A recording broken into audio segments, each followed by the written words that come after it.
She currently has four new jazz singles currently out. Back in the Day, Fly Away, Love Me for Me, along with her most recent One Day Soon, and two R&B soul singles, You and Passion, I love that word, and Love on the Line. Her most recent an R&B release infused with a hip-hop sound, and her last release for the year that was last year, by the way, in November, it's called So Real. Her first release for this year, coming up, I believe, in June, is called Be Still. Welcome to the Jazz Spotlight, Jhavali. Jhavali, pleasure to have you here today. Thank you. Thank you for having me. Great. I'm honored. Thank you. So let's talk about from the beginning. You started to sing and write songs early. What age were you? I was singing. I was 5. I've been singing since I was 5 years old. My writing started at it's around 11 when I started writing. Wow. 11 years old. Yeah, long time. What type of songs were you writing as a child at 11? At 11, I actually was writing honestly all genres: rock, pop, and jazz, literally. So there was a song for everything. It just melodies, just love to write. It seems like that's all I would do.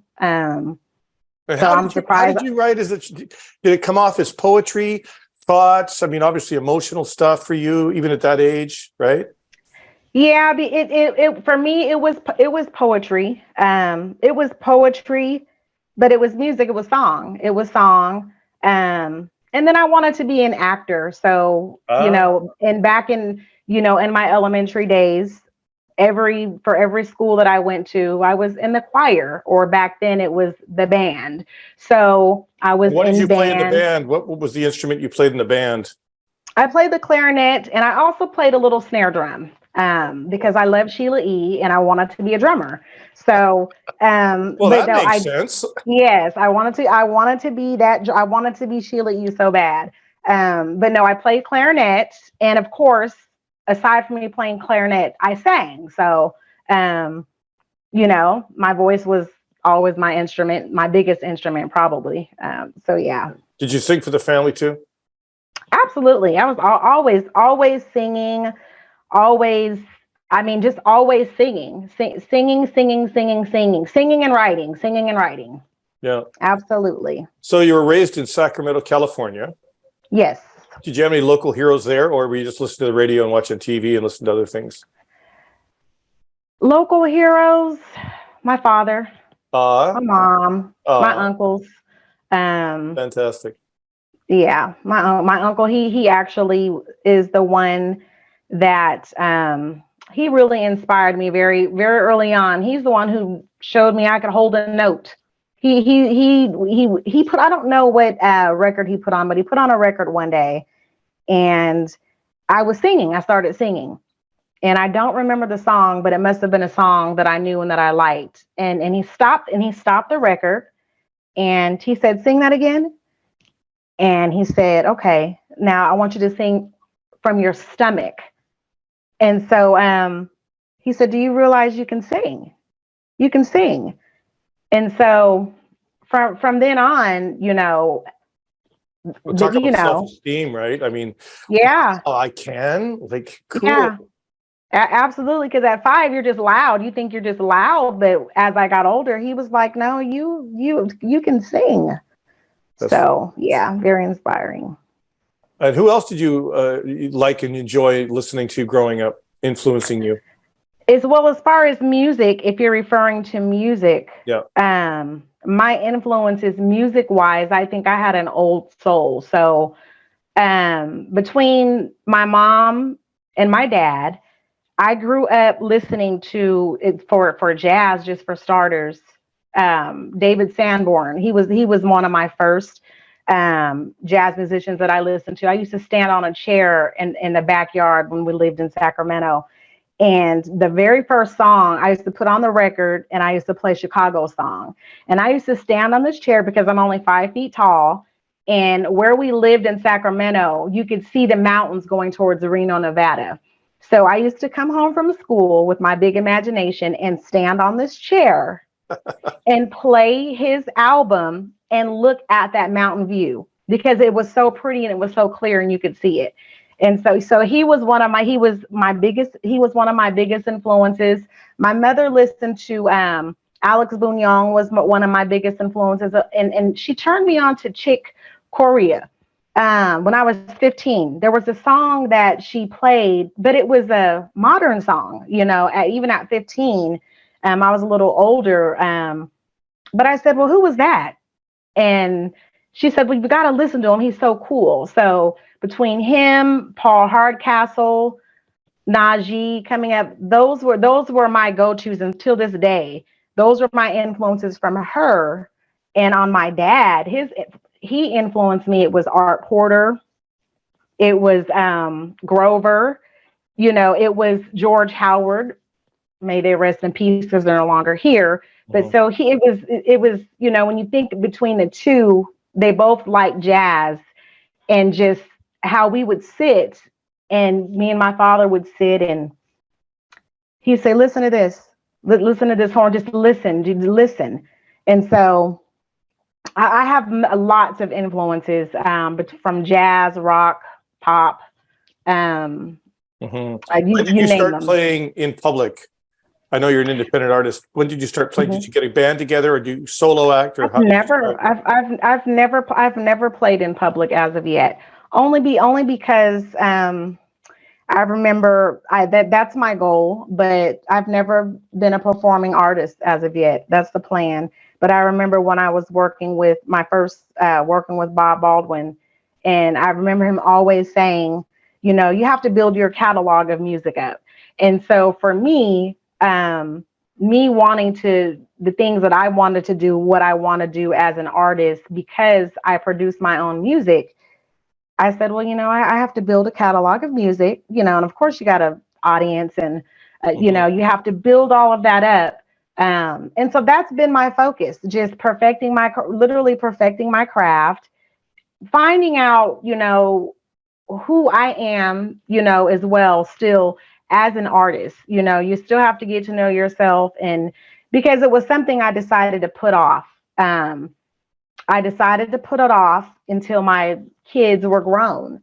And so that's one of the reasons why I've never performed. I'm going to be honest, I should have been performing mainstream probably years ago, but I decided that I wanted a family. I wanted to be married, and I didn't, you can't compete with that. And so, no, you can't. Yeah. So now that the task is complete, I'll always be mom, but they're out the way now. And my music has been my focus. Well, good for you. It's your turn, right? Yeah. Right. Yeah. My time. Your time. Exactly. Yeah. So, do you have any favorite non-jazz tunes or artists that you listen to? Absolutely. One of my favorites, I don't listen to her too much anymore, but one of my favorites, Mary J. Blige. Love Mary J. Blige. Just a non-jazz, I love rock. So my rock, it's old school. I love Journey. So I don't know if you're a Journey fan, but of course, yes. I love Journey. Steely Dan. I'm an old school girl, so I like the old tunes, and I love rock, Def Leppard. Those are really my influences. Non-jazz, pop, Madonna, the Cover Girls. I'm old. I don't know if I'm still stuck, but I'm young, but I'm old. I used to love rap. But I don't listen to rap anymore. I definitely was, because I love the beats, because I produce music. So, that rhythm is everything. Yeah. But, I love music. I have a lot of influences, probably too many to name. That's cool though. That's great, right? Yeah, absolutely. Yeah. So with the pandemic, all that sort of stuff, as an independent producer, arranger, songwriter, artist, you were working alone anyway. So it wasn't, I'm sure it affected you and your families. It did everybody around the world. But for you, it was a little bit different, working alone and being alone with your work anyway. Would that make sense? Yeah. Yeah, because I've always I like working alone. I don't want to do. I've always said I don't want to do too many features. I will say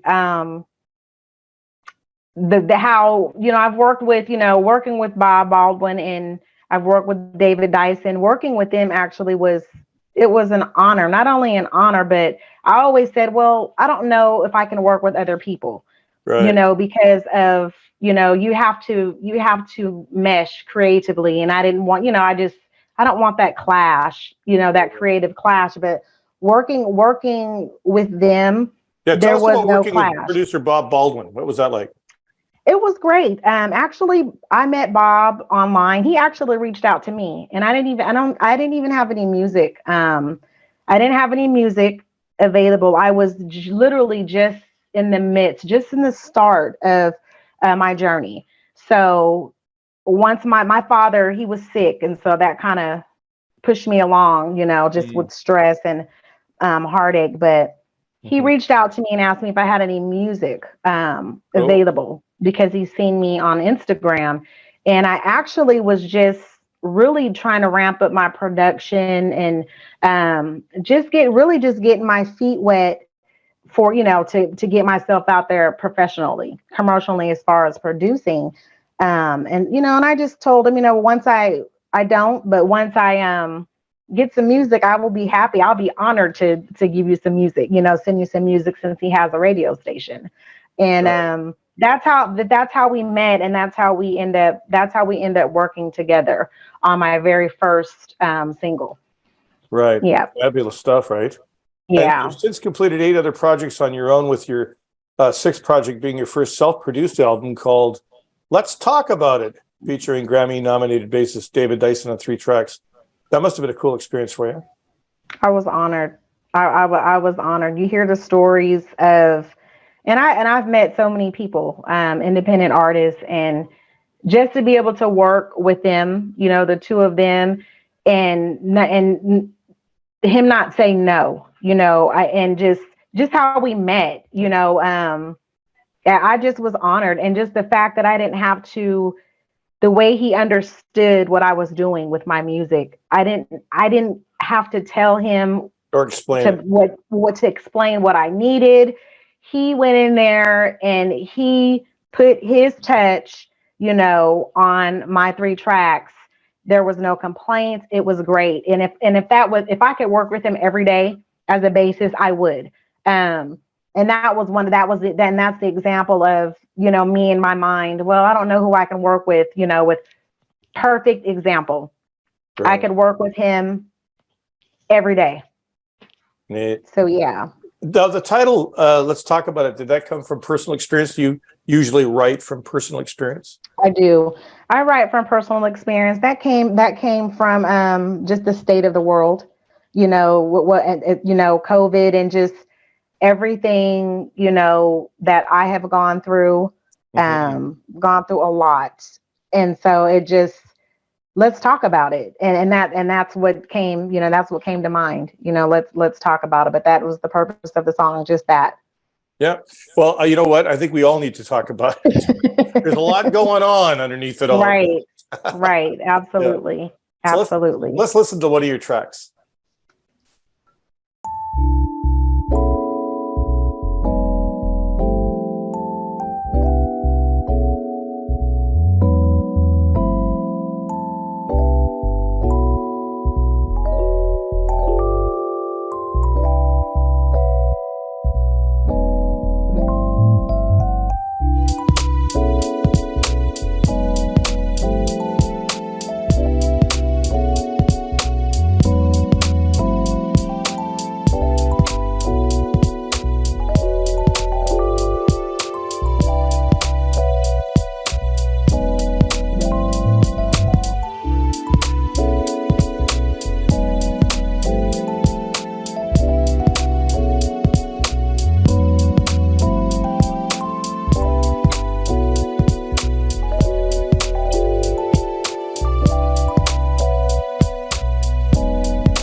We're with Jhavali in the Jazz Spotlight today. What's next for Jhavali? What's next? Yeah. Well, music. I'm music. I'm working on my EP album. I'm actually working on 2 projects right now. Tell us about So yeah, Be Still. Be Still is my vocal project. That particular single actually dropped January the 6th, and that's going to be a part of my vocal project that I have upcoming. Right now, I'm completing a jazz project. I just actually completed a single that just dropped yesterday, as a matter of fact, Stuck in Traffic. So that And who hasn't been, right? right. So You could have called that Road Rage, but that's a title. Especially out here in Atlanta. But my hopes is, just to keep, making my music, and with the hopes of performing. I honestly don't know. And I get it all the time. People want to see me perform, and they ask me, when are you going to perform, or when are you going to sing?